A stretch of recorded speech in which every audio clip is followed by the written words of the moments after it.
More trades are imminent for the Boston Red Sox as a report reveals a massive Red Sox update as after the Steven Matz trade, Boston is ready to make more moves, this time for a starting pitcher.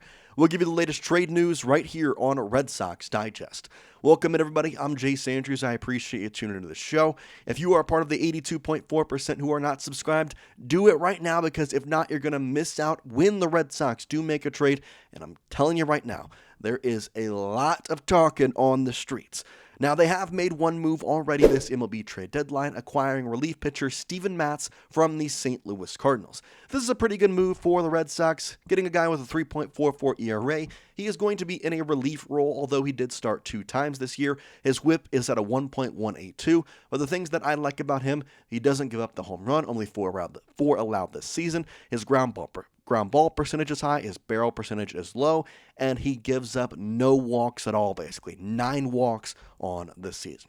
Now, as we sit here on MLB trade deadline day, the trade deadline is now, at this point, like 2-3 hours away. So, what exactly are we hearing on the streets from the Boston Red Sox? Well, we got this from a report saying, per sources, the Red Sox continue to explore the starting pitcher market. 3 names that have come up: D-backs Mel Kelly, Marlins Sandy Alcantara, and under-the-radar target, Giants Robbie Ray. Now, Sandy Alcantara has been talked about a lot, including with the New York Yankees. Jon Heyman said that Sandy Alcantara's trade chances are rising with his stock. Now, we know that the former Cy Young has not pitched a great season, but he didn't allow a run in his last 2 starts, and apparently seems to be regaining his old form, which could raise his price. And so I have Baseball Savant pages all pulled up, and I'm going to tell you the most likely / my picks for what the Red Sox should do in this MLB trade deadline. We start first with talking about the Arizona Diamondbacks pitchers and Mel Kelly and Zack Gallon. There also has been a mention of Pittsburgh starting pitcher Mitch Keller. They just traded David Bednar to the New York Yankees, but one MLB evaluator suggested that the Red Sox are, quote, clearly not done, and they have enough prospect depth to make any deal. So what will they do? Well, let's start with I would say, one of the better options in Sandy Alcantara. Now, the reason I have him at the top of my list is because he looks like he is returning to that Cy Young form. Yes, his ERA at a 6.36 is not what you want, but over his past 2 starts, no runs allowed. So that is a pretty good thing there for him. His fastball velo is good, his ground ball percentage is high, and the Red Sox can do a lot with his pitch mix: a sinker, 4-seam change, slider, and curve. This is a guy that I want the Red Sox to go out, make the move for, and get. It's going to cost prospects, though, and that's the only hesitation I have with Sandy, because the other pitchers that I'm going to talk about are more rental options, whereas Sandy, I believe, has control into the 2027 season, I believe is where he ends, at least for another year. So it is definitely somebody who the Marlins are going to ask for a little bit more, especially given the past 2 starts, and it seems like the Yankees are also throwing their name in the hat, and the Marlins are asking for Spencer Jones. So that is the top prospect for the Yankees, one of the top prospects. So in that situation, what are they going to be asking for from the Boston Red Sox? They're going to be asking for some top-tier prospects, because in that case, maybe he is not the move. And so we go to the second best option, and I think maybe the best one. It is Mel Kelly. Now, he has had some great value this year, and in my opinion, he's not going to be that expensive because he's on his age 36 season. He has a 3.22 ERA. The Arizona Diamondbacks are clearly selling, giving Eugenio Suarez and Josh Naylor to the Seattle Mariners, and for Mel Kelly's sake, it'd be a good time to move him, given he is going to be a rental, and most likely the D-backs are not going to sign him back next season. He has a change, a 4-seam, a cutter, a sinker, a curve, and a slider. Very good pitch mix, and for the Boston Red Sox, you're looking for, in my opinion, a number 3 starter. I know that reports are talking they want that number 2.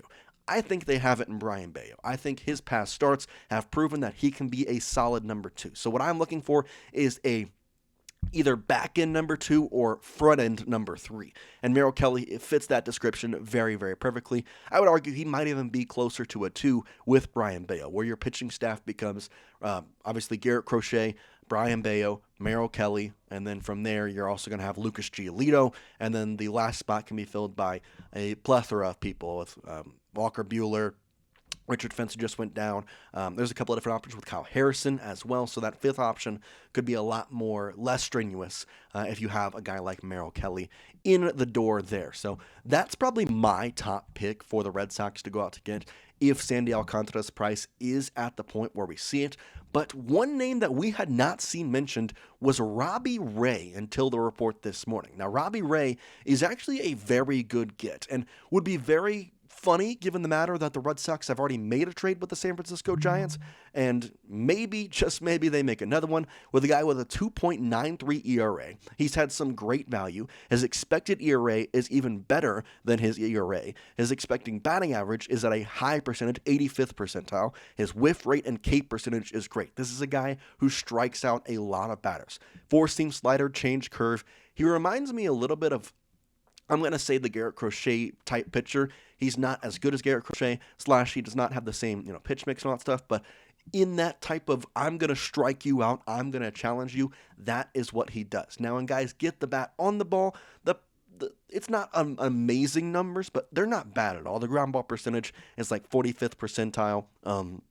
The barrel rate is about like 50th percentile, so I'm not, mad at all. He does walk a few guys. His walk rate is actually in the 24th percentile, one of his dark blue areas, which I don't like walks. The Red Sox have had a lot of that lately, but in the same tone, he doesn't do it that often when you talk about getting all the strikeouts. And he can get around the walks by using the strikeout to his advantage because the ball doesn't get into play where those walks will come around to score. So I think Robbie Ray would be a perfect fit for the Boston Red Sox. The Red Sox obviously have already made a trade with the Buster Posey run San Francisco Giants, not the football team. And this would be another move they can make. Why don't we offer them James Tibbs? Whoa, what a weird trade that would be. Here's James Tibbs. Here's your prospect back. Give us Robbie Ray. That would be the surprise of the century. But I would not be shocked to see the Red Sox end up with Robbie Ray. I think it would be a great trade. And at this point, I just want something. We are getting closer to the MLB trade deadline, and Craig Breslow is asleep at the wheel. What are we doing here? Either way, let's continue on. I talked about 3 pitchers thus far, and the last one is the least likely / the one that I don't want, and that is Zack Gallon. The blue is all over the place. Yes, he has high potential. Yes, he is 29. Yes, they could easily get an extension with him because of how poor he has been this season.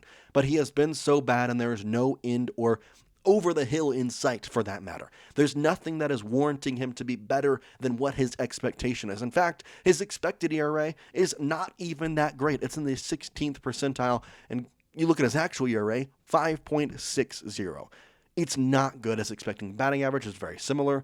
This is a guy that I don't want. I don't want the Red Sox to even consider. I don't want the Red Sox to look at. Pitch mix is great. I will say that. Four-seam curve, change, cutter, slider, and a bit of a sinker. He never uses it. In fact, just 1% thrown. I would rather, and that actually might be like a bad statistical error, but I don't like anything else with Gallon, other than the fact that he used to be a Cy Young. But the difference with him and Sandy is also proving himself in the past couple starts. Let's start with that. But also, Zack Gallon was not injured. Nothing happened to take him away from his Cy Young level. It just slowly went down. Where when you look at Sandy, there was a clear thing that happened that took him away from his Cy Young level pitching. And so what exactly can the Red Sox do to revive Zack Gallon's career? I don't know. And they talk about the pitching camp a lot and Andrew Bailey and the way that they can go out and quote-unquote fix a pitcher. But Zack Gallon is a guy that I do not want to take a risk on. And the last guy that I'll mention, I don't have the baseball savant page, but I'm just going to throw this out there because, again, Jared Carrabis is a very important figure in the Boston Red Sox media, and he said this morning that he has not thrown out the Joe Ryan trade possibility.